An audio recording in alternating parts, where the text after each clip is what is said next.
Вице-президент лауазымы. Бұл жуырда референдум арқылы қабылданған жаңа конституцияның басты өзгерістердің бірі.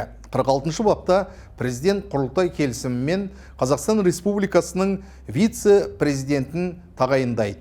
Вице-президентті лауазымынан босатады, оның өкілеттілігін айқындайды деп жазылған. Енді бұл қызметке қатысты қоғамда сұрақ көбеймесе азайған жоқ. Бұл лауазымды не үшін енгізді, мақсат не, вице-президенттің міндеті не болмақ, бұл қызметке кім тағайындалады, тағысын тағылар. Жауап іздеп көрейік.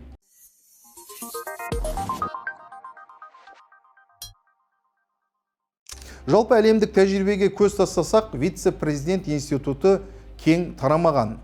Мысалы, Еуропада тек Болгария және Кипрда ғана бар, алайда екі елде де бұл қызмет бүгінде бос тұр. Аталған лауазым көбіне президенттік билік қатты күшейген Латын Америкасы, кейбір Африка, Азия елдерінде кездеседі. Айталық, Түркияда 2017 жылы енгізілген жаңа қызмет президент тапсырмасымен шетелдік сапарларға да шыға береді. Жуырда елімізге келіп кетті.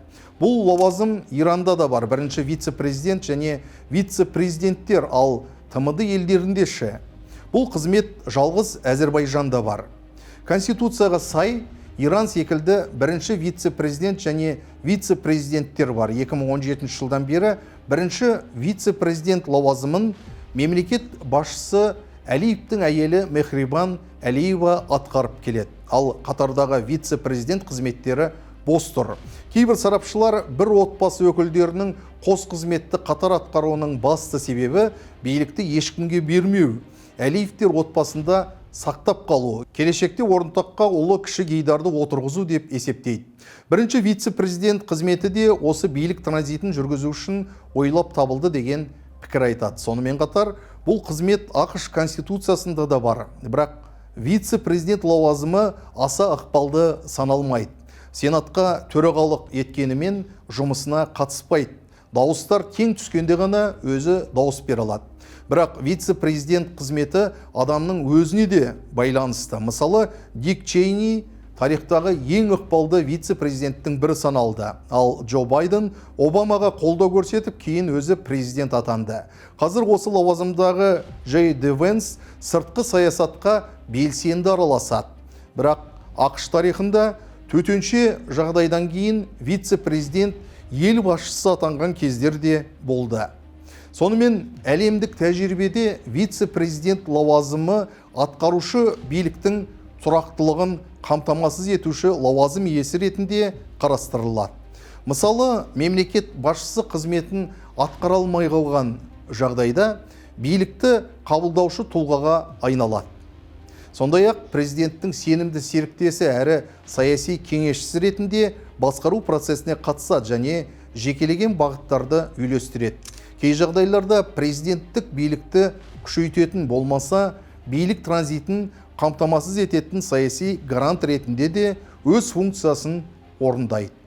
Ал енді Қазақстанға оралайық. Ел тарихында бұл қызметті атқарған жалғыз азамат Ерік Асанбаев. Бұл 1991 және 96 жылдардың аралығы. Кейін бұл қызмет жойылып, жаңа конституцияға енгізілмеді. Ерік Асанбаев осы қызметте біраз жұмысқа жетекшілік еткен екен. Алғашқы марапат наградаларды бекіту, ұлттық валютаны енгізу және басқа да өзекті мәселелер. Сол уақыттан бері Қазақстанның билік жүйесінде вице-президент лауазымы болмады. Жаңа қабылданған конституцияға сәйкес мемлекет басшысы құрылтай келісім берген жағдайда ғана вице-президентті тағайындайды, лауазымынан босатады және өкілеттігін айқындайды. Заңға сай, бұл лауазым иесі парламентте, үкіметте президенттің атынан өкілдік етеді, яғни сенімді адамына айналады. Сонымен қатар, егер президент өз еркімен қызметінен кетсе, денсаулығы сыр берсе, немесе дүниеден өтсе, оның бар өкілеттігі вице-президентке өтеді. Осылайша, вице-президент институтын енгізудің негізгі мақсаты билік сабақтастығын қамтамасыз ету және саяси тұрақтылықты сақтау деп түсінеміз. Әлемдік тәжірибе ескерілген сияқты. Мұндай модель мемлекет басқару жүйесінде күтпеген жағдайлар туындаған кезде билік вакуумының пайда болуына жол бермейді және басқару процесінің үздіксіз жалғасуын қамтамасыз етеді. Бәлкім бұл келесі президент сайлауына дайындық та шығар.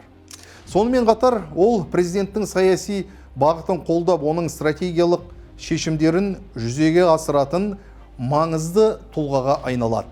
Бұл лауазым иесі билік тармақтары арасындағы үйлесімділікті күшейтіп, президенттің жүктемесін азайтуға да қажет болуы мүмкін. Алайда мұнда бір мәселе туындайды. Ертең вице-президент барлық салаға араласқанда елде ықпал ету аймағы үшін талас басталмай ма? Себебі сырттай қарасақ, президент әкімшілігінің басшысы да, премьер-министр де, вице-президент те өте ұқсас кең өкілеттіктерге ие. Яғни түптеп келгенде практикада қызметтер қайталануы ықтимал. Бір емес бақандай 3 саяси лауазымды азаматтың. Ал енді кадрлық мәселеге келейік. Мемлекет басшысы өткен құрылтайда осындай өзгерістердің болатындығы жөнінде мәлімдегеннен бері кім вице-президент атанады деген сауал қоғамда әлеуметтік желіде қызу талқыланып келеді. Сарапшылардың да, қатардағы кісілердің де өз кандидаттары, фавориттері бар. Алайда оның бәрі әзірге тек болжам. Міне сол болжам долбарларды бір сүзіп көрейік. Жиі айтылатын есімнің бірі Ерлан Қарин, себебі ол азамат қазір мемлекеттік кеңесші лауазымын атқарады. Ал жаңа конституцияда бұл қызмет жоқ. Бірақ мемлекеттік кеңесшінің функциясы вице-президенттікіне жақын. Екінші есім Сенат төрағасы Мәулен Әшімбаев. Саяси даулардан бойын алшақ ұстайтын азамат. Жаңа конституцияда Сенат жойылмақ. Әзірше елдегі екінші адам жаңа саяси маусымда жұмыссыз қалмақ. Сондықтан вице-президенттікке бірден бір кандидат. Жазда парламентіміз құрылтайдың құрамы үшін сайлау өтеді. Егер парламент толық жаңарса, онда қазіргі мәжілістің төрағасы Ерлан Қошанов та вице-президент атануға үміткер атанбақ. Үкімет басшысы Олжас Бектеновті де тізімнен сызуға болмас. Себебі қазір экономиканың дамуына сын көбейді, баға шарықтады, инфляция жоғары. Заңға сай жаздағы сайлаудан кейін үкімет тарайды. Күзде жаңа премьерді көріп қалуымыз да бек мүмкін. Онда Бектенов қызметсіз қалып, вице-президенттіктен үміттене берсе болады. Оның орынбасары Қанат Бозымбаев та мүмкіндікке ие деген пікір бар. Сондай-ақ әйел саясаткерлерді де ұмытпаған жөн. Неге? Себебі кезінде президент Тоқаев Конституциялық соттың төрағалығына Эльвира Азимованы ұсынды. Әйтпесе бұл лауазымға лайық ер азамат судьялар аз емес еді, бірақ таңдау Азимова ханымға түсті. Сол сияқты бұл жолда гендерлік теңдік үшін саясаткер ханымды таңдауы мүмкін.